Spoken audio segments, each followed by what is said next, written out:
events are coming up. Today I'm really pleased to introduce Yvonne Navalle, who is a professor in the Department of Spanish and Portuguese here at Berkeley. She received her PhD in Hispanic languages and literature from here as well. And she's going to be speaking on a theme that relates to her forthcoming book, Pantitlan, Technology and Knowledge About Water in the Formation of a Colonial State. And that book is forthcoming. So, Yvonne. Good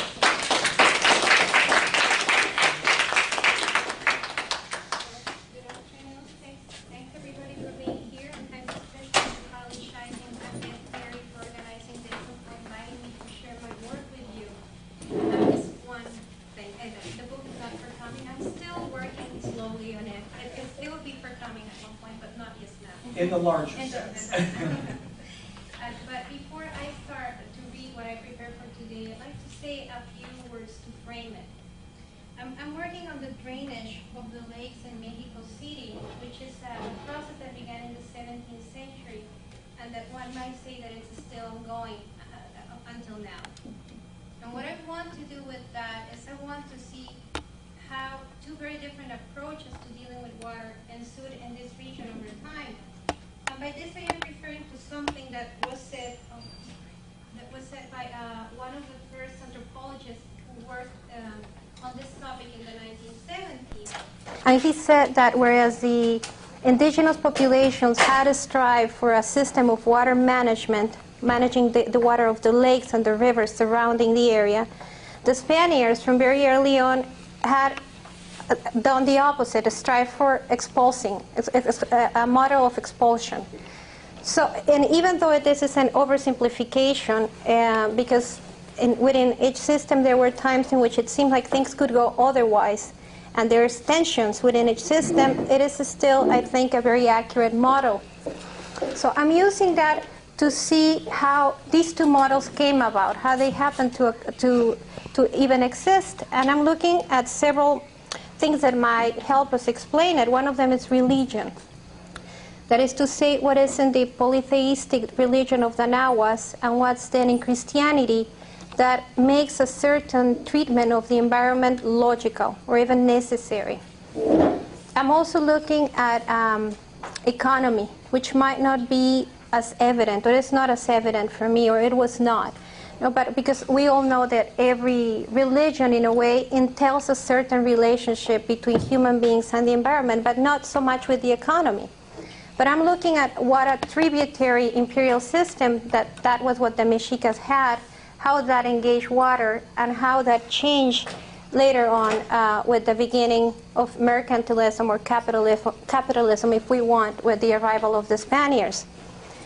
Another area that I'm looking at is technology, but technology not in the very technical aspects of it, but more as a process that, technology is a series of mechanisms that are arrived at after an epistemological process, a scientific process. Now here's a problem, the circumstances, how do we go about resolving it?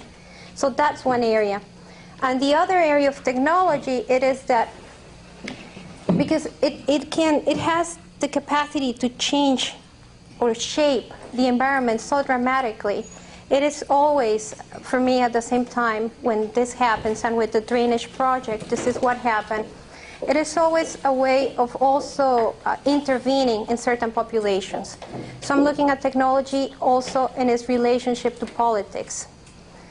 And the last area is knowledge. And that's what I'm going to be reading about today, knowledge. And this is not in any very polished form, but it's just like a mapping of a possible approach to how to go about that topic of knowledge in relationship to water.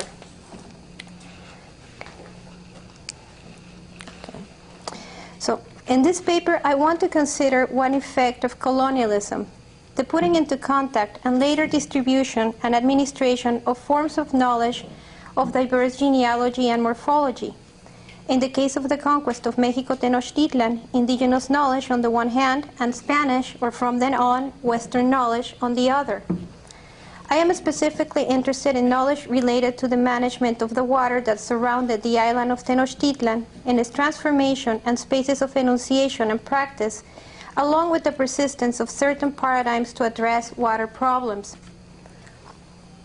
Tenochtitlan was founded in the lowest depression of a large basin without natural exit points through which the excess water that falls during the rainy season and flows down from the surrounding mountains can drain away. Because of the region's geographic and climatic features, the effective management of the water was and continues to be vital for the city's very existence. The epistemological consequences of colonialism have been addressed in various ways since the 1950s. It was at this time that when Edmundo O'Gorman suggested that America was never discovered, that is to say, understood and explained, but had emerged on the stage of universal history as a European invention. Frantz Fanon asserted that the creation of new forms of knowledge disconnected both from what he called the Greco-Roman pedestal and from traditional intellectuals was indispensable to decolonization. Some years later, Dipe Chakrabarti maintained, on the contrary, that this body of knowledge was indispensable, though insufficient for an understanding of the historical processes occurring in places once colonized. Chakrabarti recognizes, however, that at least in the case of South Asian studies, those who undertake them rarely have the required training, that is, familiarity with the languages and with the intellectual traditions developed in them, to formulate from the knowledge of subaltern groups concepts for critical thought. This would require, rather than the radical rupture Fanon contemplated, establishing an uneven dialogue between those areas of knowledge with different genealogies once the gaps in the researcher's training were somehow bridged. For Chakrabarti, these gaps refer specifically to languages and areas of knowledge rendered irrelevant by a process of colonization and are not in this sense universal, but products of a particular historical relationship. This position diverges from that of Gayatri Spivak, who in one of her analysis of the work of the Subaltern Studies Collective contrasts the historical Hegel who presupposes a progressive diminution of alienation with the Hegel of logic for whom alienation is a necessary condition for any act of consciousness. In this sense, what Spivak calls cognitive failures would be irreducible, independent of the subject of enunciation and the circumstances. If Spivak intends this clarification as a way of pointing out the desirability of a subject of knowledge that does not render its subject transparent, and this point is well taken, her correction implies at the same time a generalization that does not seem to encompass the contingencies of history.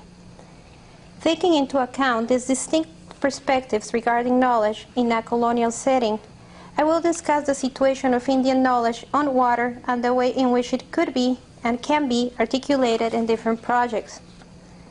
The body of knowledge developed during the pre-Hispanic era to manage water and the issues related to it, agricultural cycles, for example, entail a combination of religious practices and technical skills that constituted a way not only to respond to and manage variations in water levels, but also to relate meaningfully to a specific geography. Under this paradigm, the water of the lakes was central to the life of the indigenous peoples of the basin of Mexico. The conquest meant a complete break from this model, first because of the destruction of the city, and later because of the general neglect of the Mexica hydraulic system. Beginning with this rupture, colonial texts reflect several tendencies regarding the integration or lack thereof of Indian knowledge on the waters of the basin. I will not delve into all of them, but I would like to mention a few. One of these is the exclusionary paradigms of the university, whose members, whenever they wrote about water, even well into the 18th century, based their observations on Aristotle, Hippocrates, and Pliny.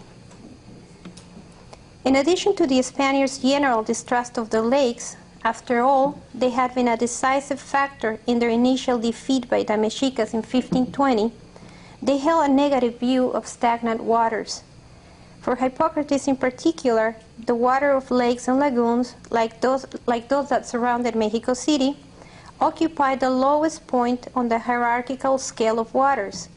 In his view, lakes were formed by waters that were bilious, phlegmatic, hot and stinking in summer, turbid and cold in winter. Besides, they were directly responsible for numerous illnesses such as hoarseness, obstruction of the spleen, dysentery, phthisis, edema, pneumonia, tumors, hernias. This viewpoint is represented in works such as México en 1554 by Cervantes de Salazar, in which indigenous hydraulic complex is naturalized as landscape, while the knowledge required to speak of water is displaced to Greek and medieval thinkers without the slightest gesture of reaching for the possible existence of a similar body of knowledge among the Indians. From this perspective, Indian knowledge did not exist, and the lakes, rather than constituting the reason for the city's existence, were mere unpleasant markers of its boundaries. Outside of this context, although from another important institution linked to the state, the research projects undertaken by priests such as Torquemada, Motolinia, and Sahagún inscribe knowledge about water within an anthropological perspective, which in many instances, especially in Sahagún's case, attempted to understand the indigenous systems on their own terms. These texts, as we know, aim to preserve a memory of the past, while at the same time disassociating the rites and customs they presented from contemporary practices. These texts are the main sources of knowledge on Tlaloc, the water deity in whose complex and varied representations, festivals, and rituals, knowledge about water and the means to manage it were articulated. Related to this corpus is that produced by Indians and mestizos who had been educated in religious institutions, but whose goals were, if not in opposition to those of the friars, in an ambiguous relationship to them. Through their writings, Chimalpain and Tezosomoc, for example, strive to preserve rather than eradicate an indigenous memory, even when this memory remained in many ways disarticulated from the new ways of life. Due to the changing living conditions and the neglect of the hydraulic system, the colonial cities suffered constant floods from very early on. At times of emergency, the city government requested ideas from its citizens on how to resolve the flooding, and it especially sought the Indians' help to grasp how they had managed the aquatic environment. Finally, in 1607, after a severe flood, the authorities opted for drainage, that is, for removing as much water as possible from the basin. For various reasons, such as their economic resources and resident skills, the convents were centers of knowledge that could come to the city's assistance when needed. In fact, for most of the 17th century, Jesuits, Franciscans, and Carmelites were in charge of the public works related to water management.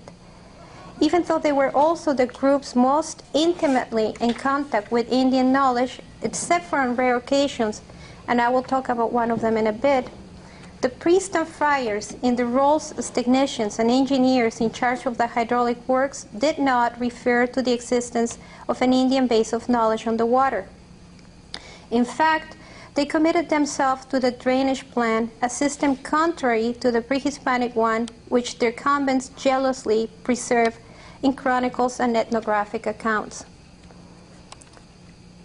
In addition to the ways in which drainage would dramatically change the region, this decision is relevant here because Enrico Martinez, its principal promoter, presents it as a product of discerning between genuine knowledge on the one hand and inadequate or picturesque technical skills on the other. In his dispute with Adrian Booth, an expert brought to Mexico City from Europe to help solve the flooding problems, Martinez asserted that drainage had to be the best option, considering that Booth's proposal consisted of reviving the measures the Indians had carried out for centuries.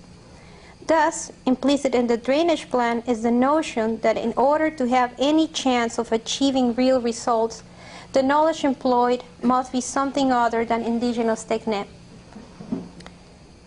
The second question related to the drainage of the lakes that interests me is its being, indirectly, the product of the impasse between work, history, and technology.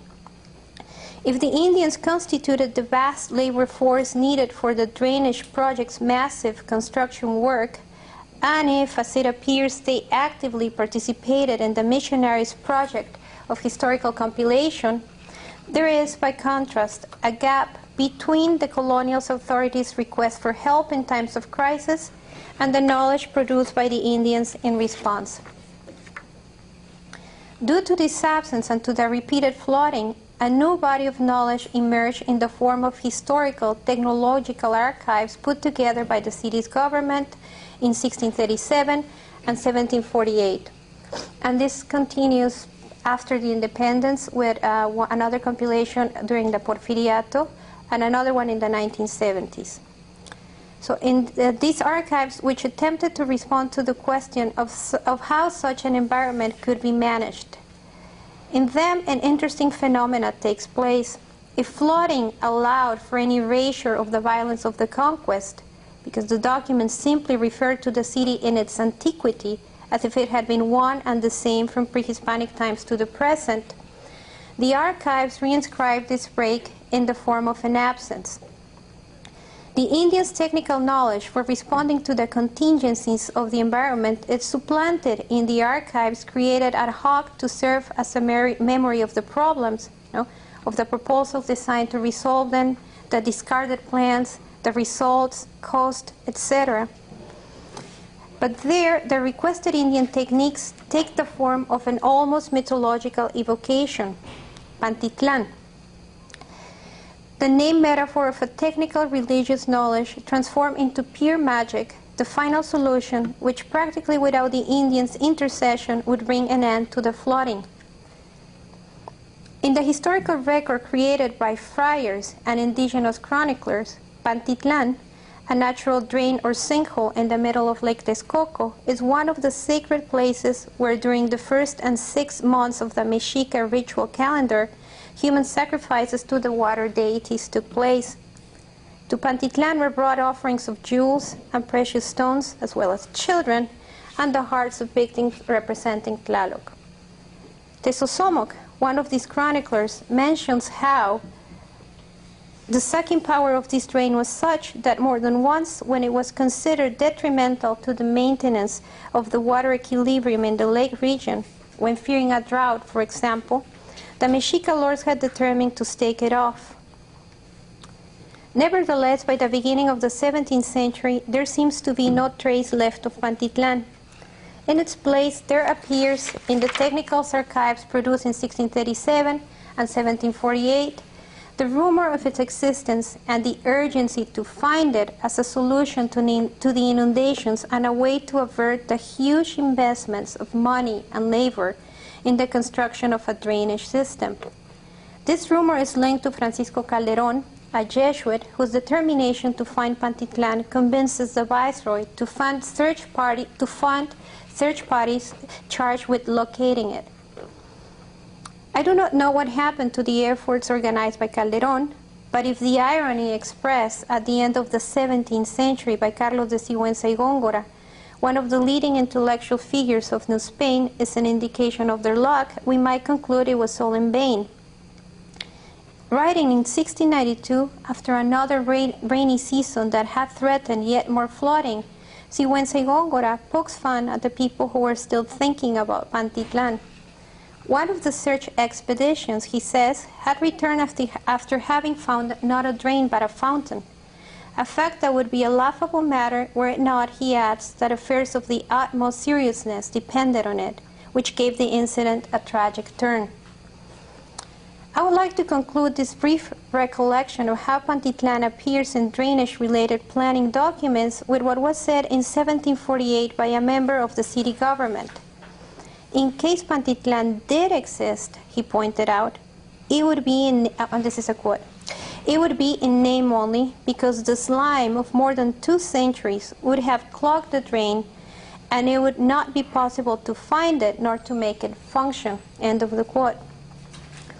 This assessment presents a crude, though probably accurate evaluation of the effects of more than 200 years of colonization. In any case, it serves as a double metaphor which accepts the possible existence of an alternative way to proceed with the water at the same time that it recognizes the impossibility of integrating indigenous techniques, even in this form, Pantitlan, in which technical knowledge is no more than the name of a fantasy that would free the city from incurring the exorbitant costs required to remove the water from its environs. Even though this is not the point of my paper today, I want to suggest that, at least in reference to the documents about Mexico City, this air of having finally triumphed, not in the form of a supposed Baroque synthesis, but instead in the recognition of the indigenous world as an abated and impenetrable reminder, permeates much of the production of the 18th century that neither finds nor presents any contemporary image which adequately reflects the magnitude of the events and history of the 16th century. Although in their practical uses, the corpuses I have delineated clearly have points of contact, I am interested in tracing the differences among them because these forms of approaching indigenous knowledge about the water have been gradually transformed in unexpected ways. Part of what I am after in this research project is to outline the course of these archives on water. Pantitlan was never found, and drainage has been the approach used in 1607. One can say that the Gran Canal, inaugurated in 1900 during the Porfiriato, when it was announced that the drainage system was finally completed, is by another milestone in a continuum that persists up through today, with the construction of the deep drainage system, el drenaje profundo, built in the 1970s, and with the Canal Emisor de Oriente, the eastern collector, which will be inaugurated in 2012, with the renewed promise that this one will end the threat of large-scale flooding once and for all.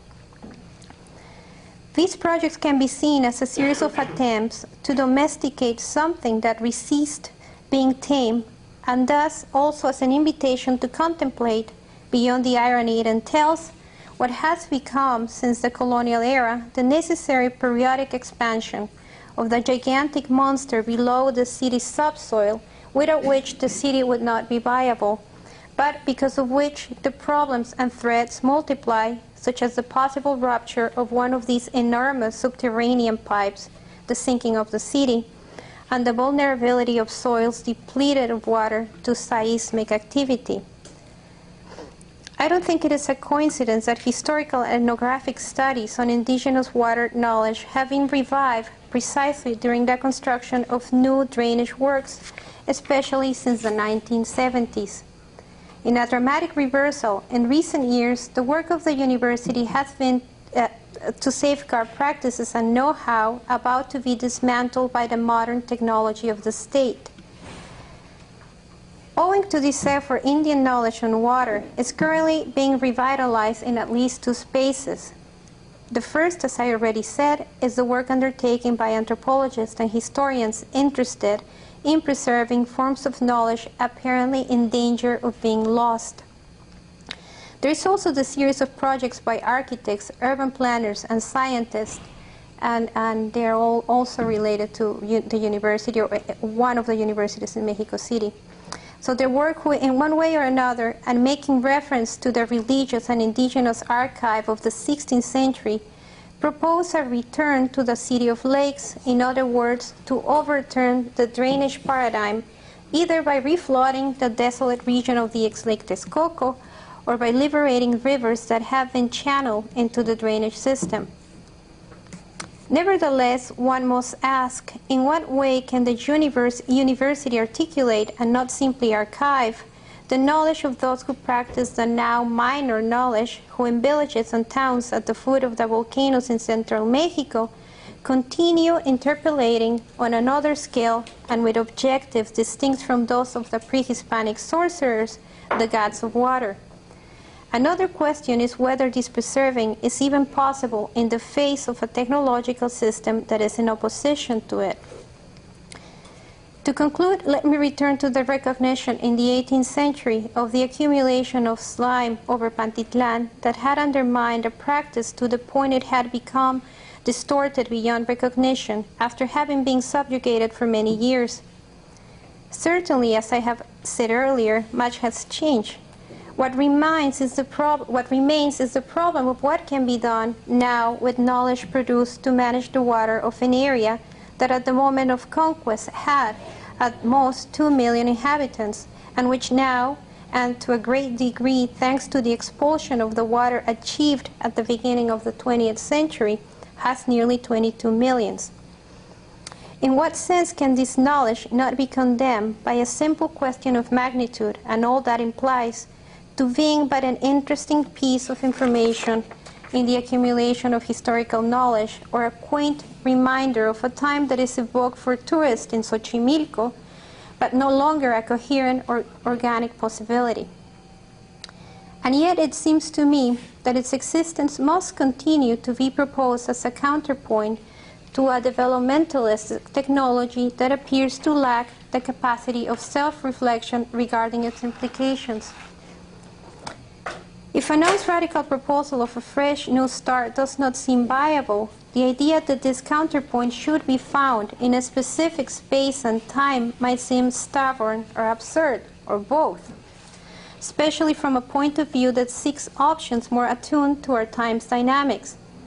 Nevertheless, and taking into account the Spivak's warning about self-complacent forms of knowledge, it seems to me that, as Chakravarti suggests, we ought to insist on the historical and contingent character of the relationships I have presented here.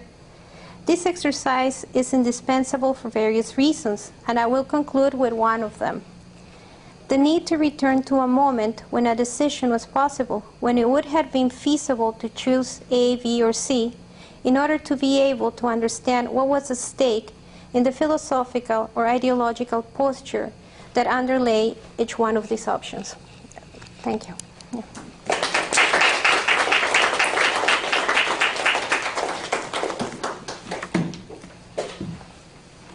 Would you like to take some questions? Yes, of course. Very interesting presentation. You suggested at the end that the revival of interest in indigenous knowledge systems relating to drainage and water is largely located in the academy, at least sections of the academy. You're talking about anthropologists, sociologists, town planners, and so on. Well, there's also some urban planners and architects that are involved. Okay.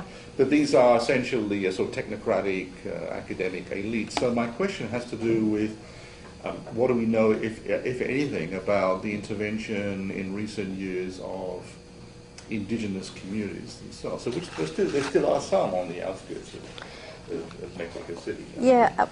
Well, the contemporary indigenous.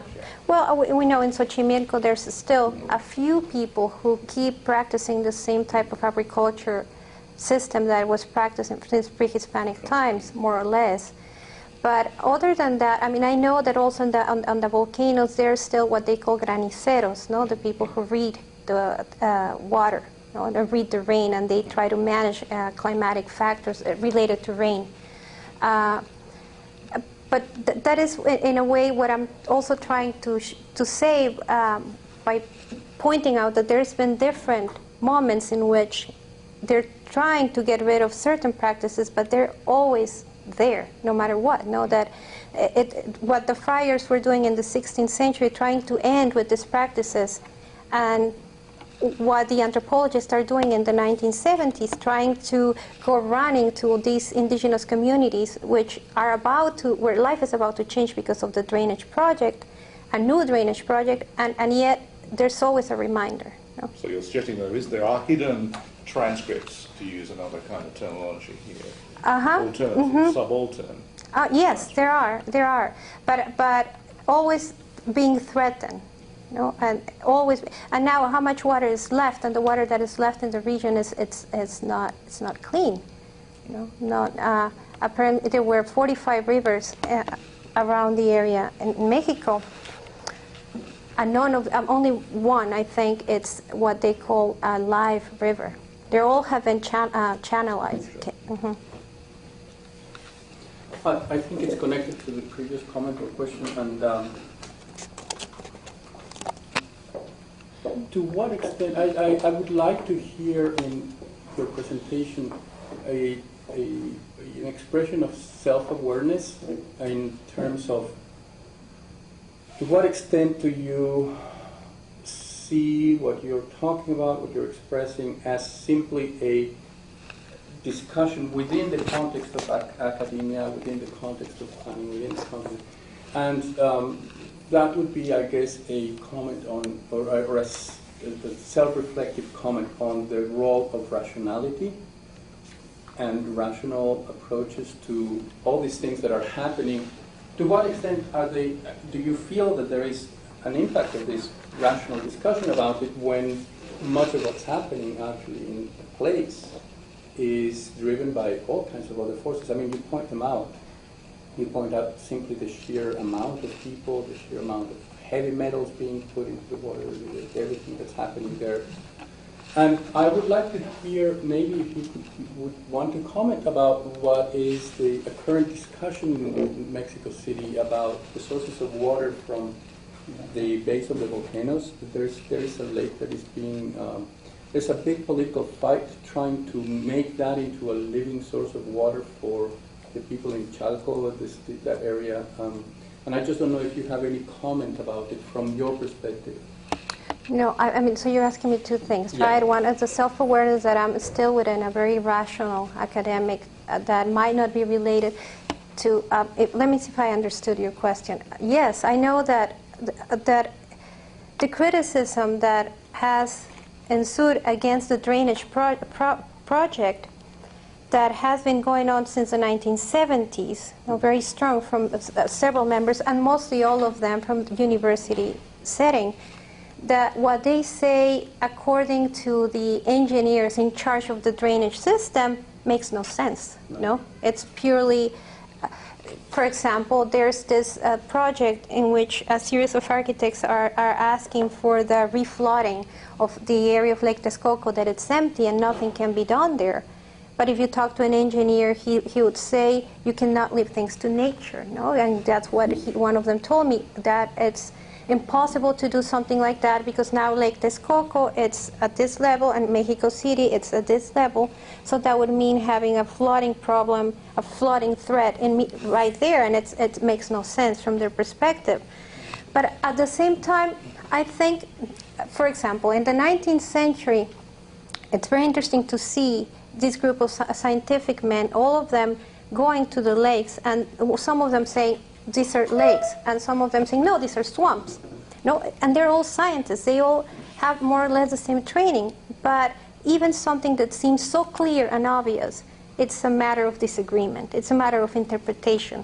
And with that interpretation, along come a lot of different ramifications. No, and so in that sense, yes, I know that it's very easy for me to formulate a critic approach to this, but I'm not there working as the engineers are trying to save the city every summer when there's flooding.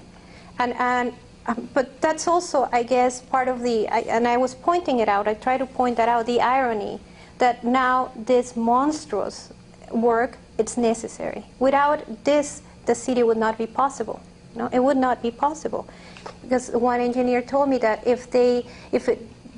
in a normal rainy season, the city could be flooded up to 5 meters, no, in several areas, and not in clean water, as it was during the colonial period, but in drainage water, as it happened in February with one of these systems stopped working, and a whole area around Chalco, el Canal de la Compañía, and people were flooded in dirty water, and so. No, they of course want to save the city, but this is what I'm in a way saying, that we have inherited a colonial project that we have to keep producing and expanding, but never really with stopping to think what it means. And it might be impossible to reverse it.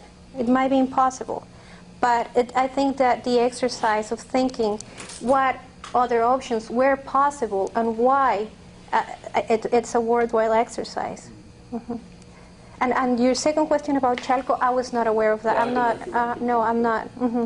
I'm not aware of that.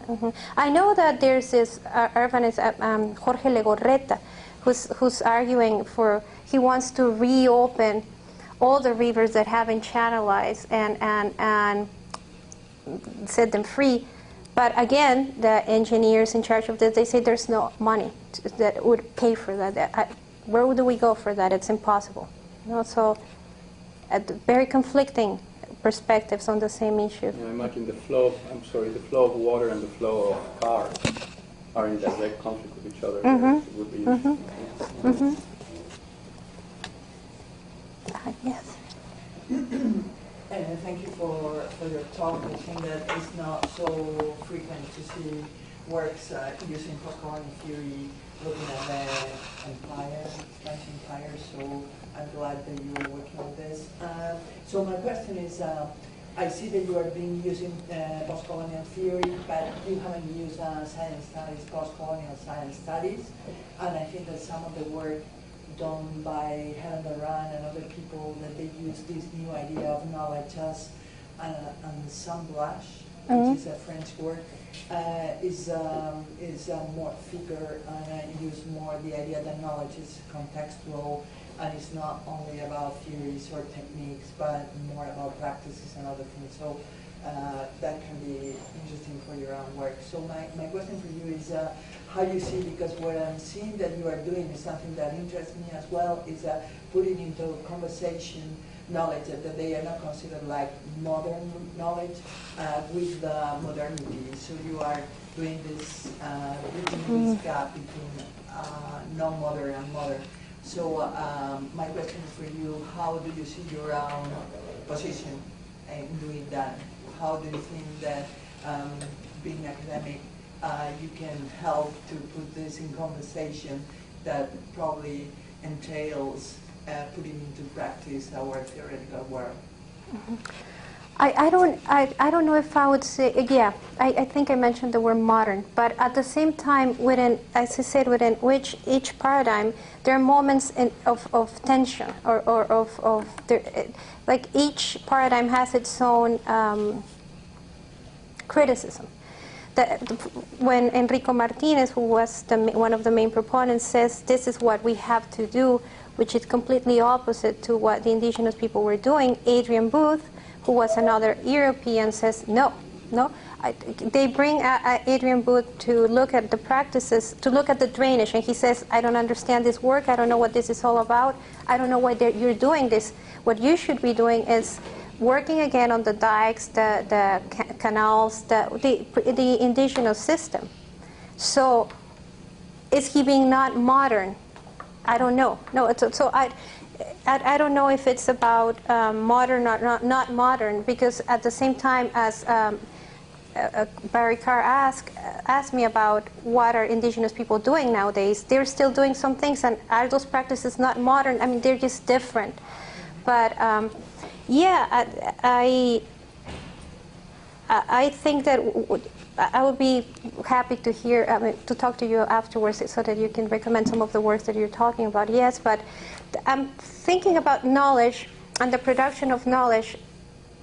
So what happens when a group of people arrive at a certain place that it's completely new for them, and they want to have things their way, that is to say, work within a region with Pliny and Hippocrates and Aristotle, and what does that have to do with a place in which a population has lived there for many years, and I would imagine that they know their surroundings and they know how they work in seasons and all that. So that yes, the knowledge is it's related to a certain place, a certain area, and all its characteristics, without that becoming also an imposition, no?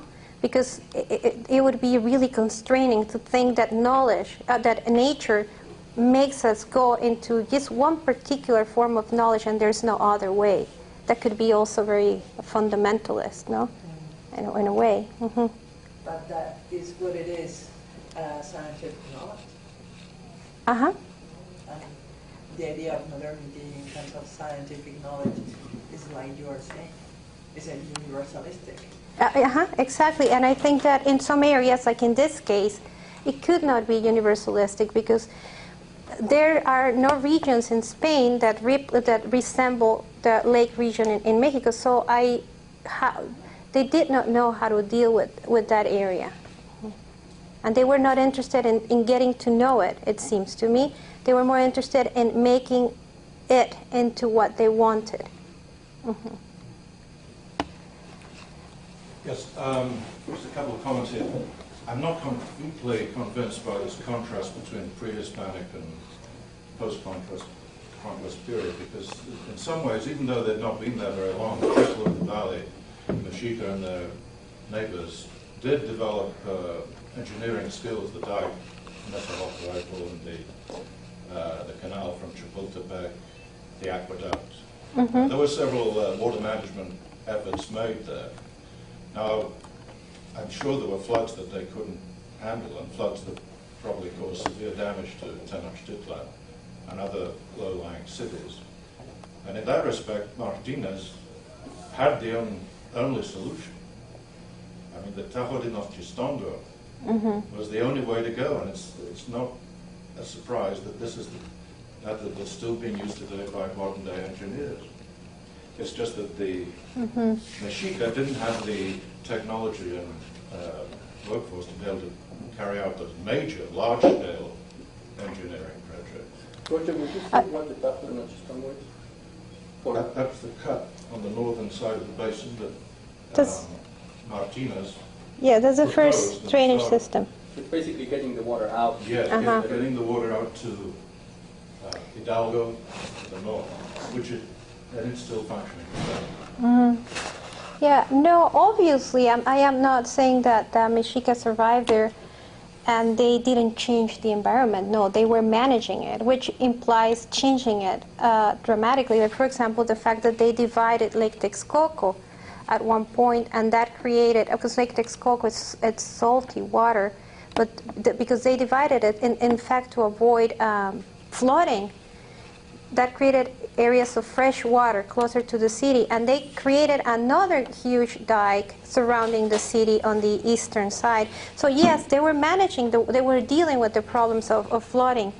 And there were a couple of serious floods in the pre-Hispanic period, one of them in 1499, which was the most severe one, but that was not due to a mismanagement of the water system in times of during the rainy season. It was man-created because one of the Tlatoanis wanted more water for the city, and he brought more water even though he was advised not to do it. But he went ahead and he brought water from Churubusco, and the city flooded immediately, and a lot of people died. So yes, they had problems of their own. But I don't think it is a matter of them not having the right technology to do that, because I think that building a dike that it's, I don't know how many kilometers long, it's quite an impressive part of engineering with the technology that they had available at the time. And if we're going to say that Enrico Martinez came with the right solution in 1607 to rid the city of flooding, well, there were constant flooding even with that.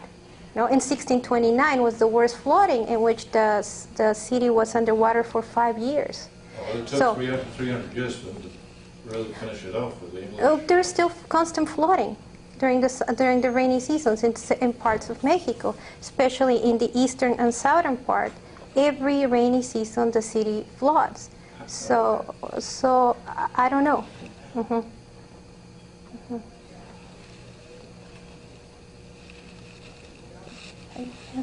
I'm having a very hard time visualizing this because I don't know the geography of the area. But, yeah, I should have brought him.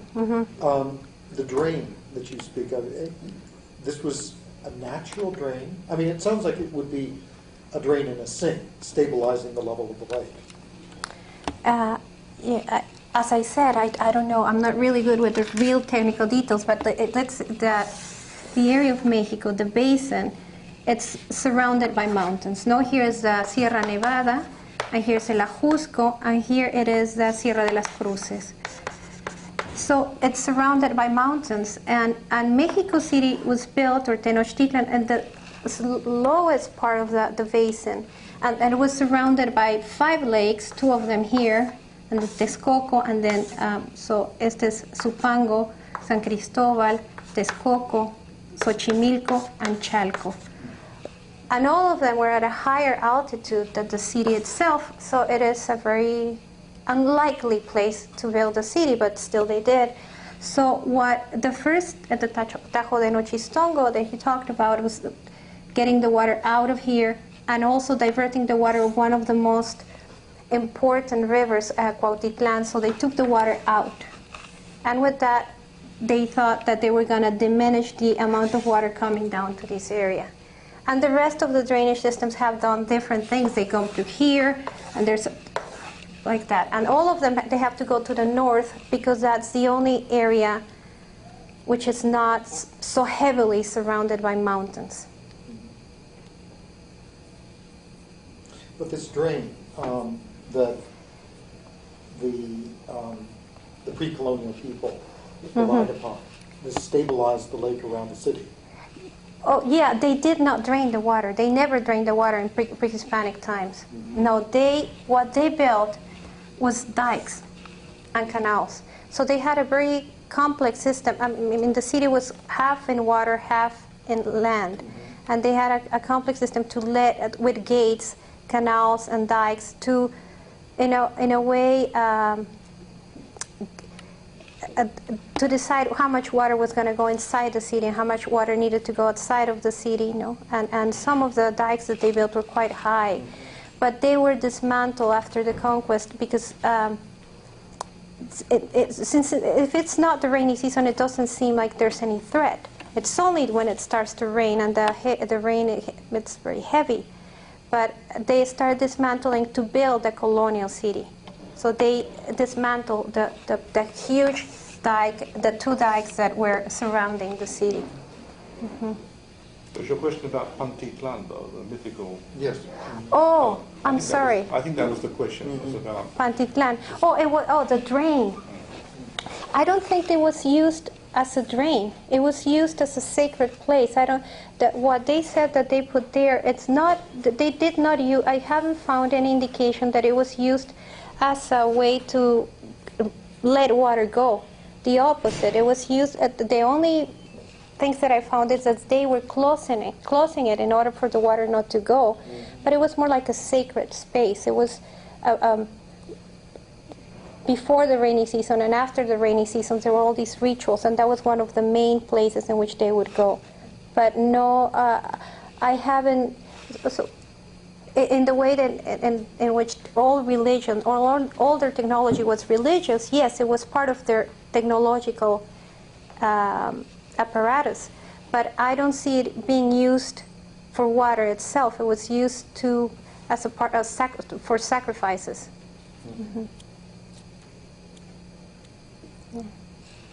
I can think of a somewhat analogous situation because I've studied Venice. And there was an enormous body of knowledge built up on the hydrology of the Venetian lagoon up until 1797. There was a very strong administrator of water up until Napoleon ended Venice's independence. And at that point, everything started going wrong. Again, I think it's an irremediable situation at this point. But there was a huge amount of knowledge at that time. Yeah, about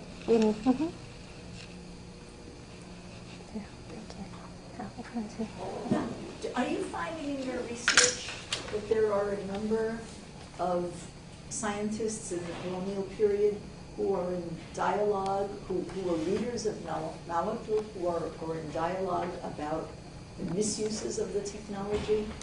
I mean, who are learning lessons? No. From the written tradition. No, and that is very interesting because, as I said, it's the paradox that it was at the convents. The convents were the centers where they were archiving that knowledge, but they were not using it. They were not, and it makes sense in a way because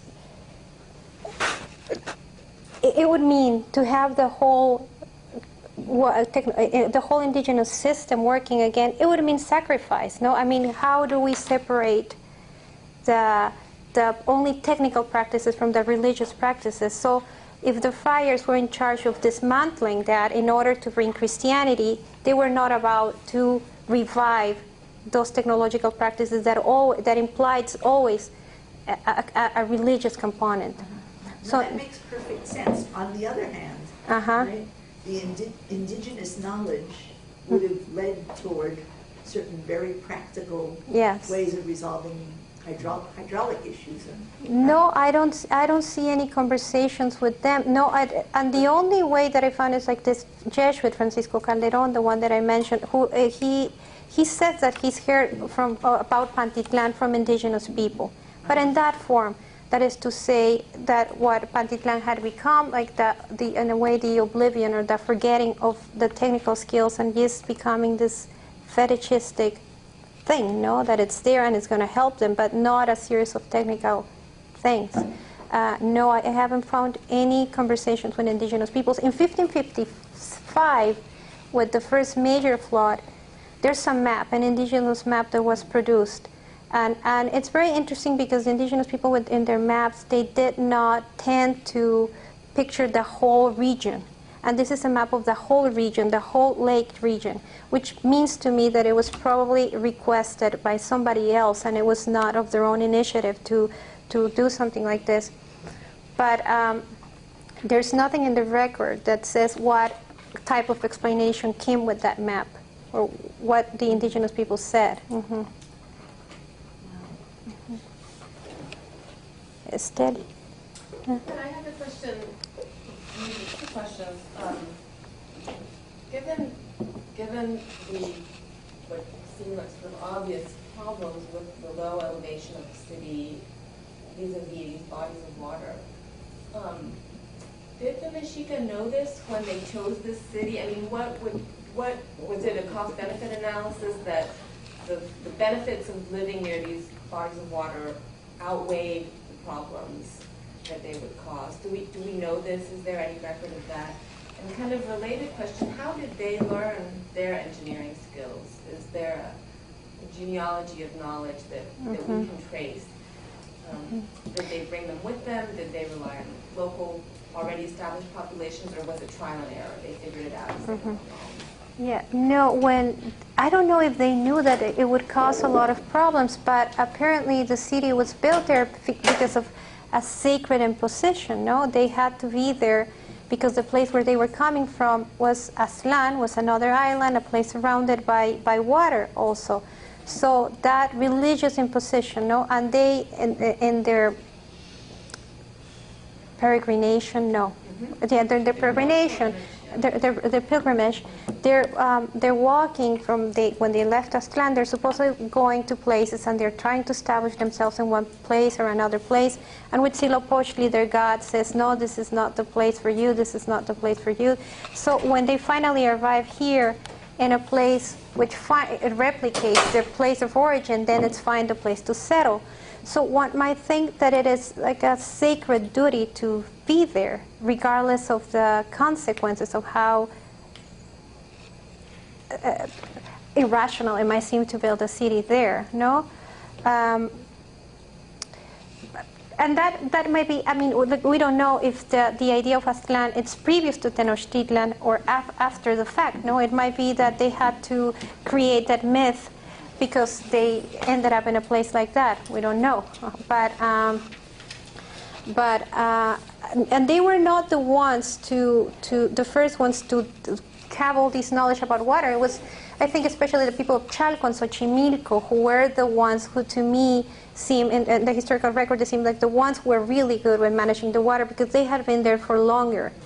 And in terms of engineering, the kings of Tlatoanis of Texcoco, they were supposed to be the ones who really knew engineering. I imagine that a lot of the Tlatoanis in the region were schooled or taught these things that they were so vital for living in that area.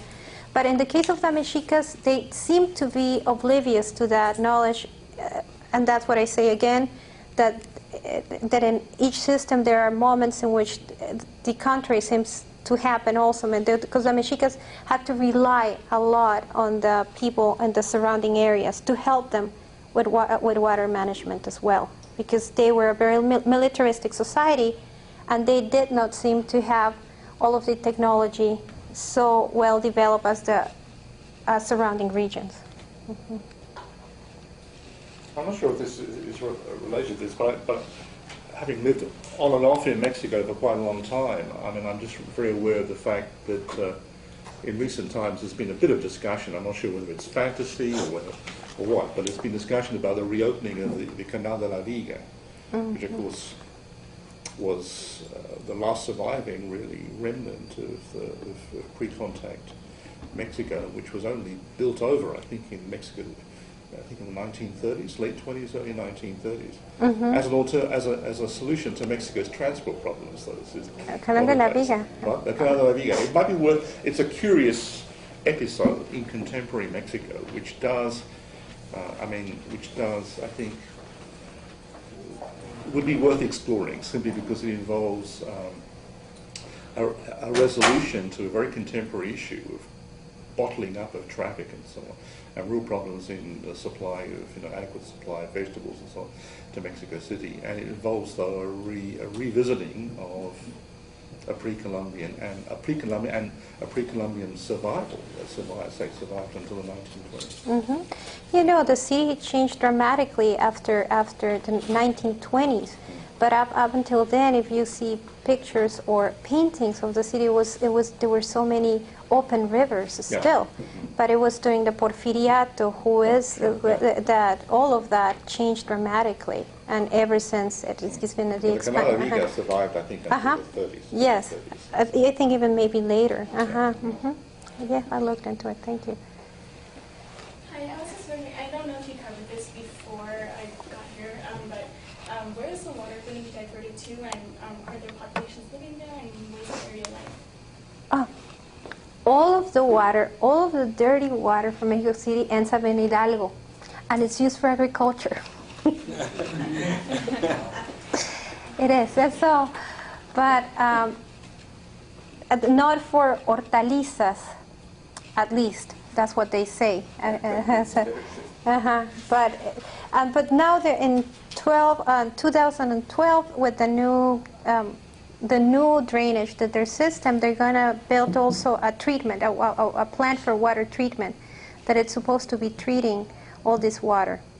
And I'm sorry, no, not all the water ends up in Hidalgo. Another part of the water goes to ends up in the Mexican Gulf. So they divert the water through this one to a series of rivers that take the water to the El Golfo de Mexico. Mm-hmm. Roberto. Thinking about the colonial project, and you made a reference to this effort to erase the indigenous knowledge and kind of struggle with the environment itself via European Spanish knowledge of water. And I'm interested in knowing whether this anxiety and this threat that I think has been the theme throughout kind of our discussion, if that had in any way shaped Spanish notions of their colonial city. I mean, we talk about, Grandeza Mexicana, Balbuena, really praising this as kind of a pseudo-European city. Is there kind of in other texts a sense of kind of the instability of the city itself, or is there always an effort to kind of erase that threat, that anxiety?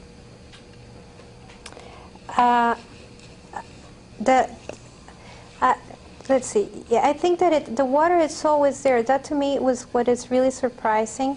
It was surprising when I first started with this project, and I started to see in how many literary texts the water is present. But I think that in the work that Roberto is mentioning, I don't know if you know about it, Grandeza Mexicana, it's a poem written in 1604, and it's a praise to the city as this European city. But I think that even there, the water is seen as something threatening, and in Cervantes de Salazar as well. So it's not always like that. Like, for example, no, I guess so. Yeah, it is always a threat. I had not thought about it, but in in Sigüenza-Góngora as well, when he begins his letter to his letter about the uprising of 1692, he starts all of the beginning. It's about water problems. And then El Neptuno Alegórico, Sor Juana, it's all about asking the Viceroy to become, to solve the water problem. So yes, there's always the element, like the colonial city lived in fear of the next flooding. And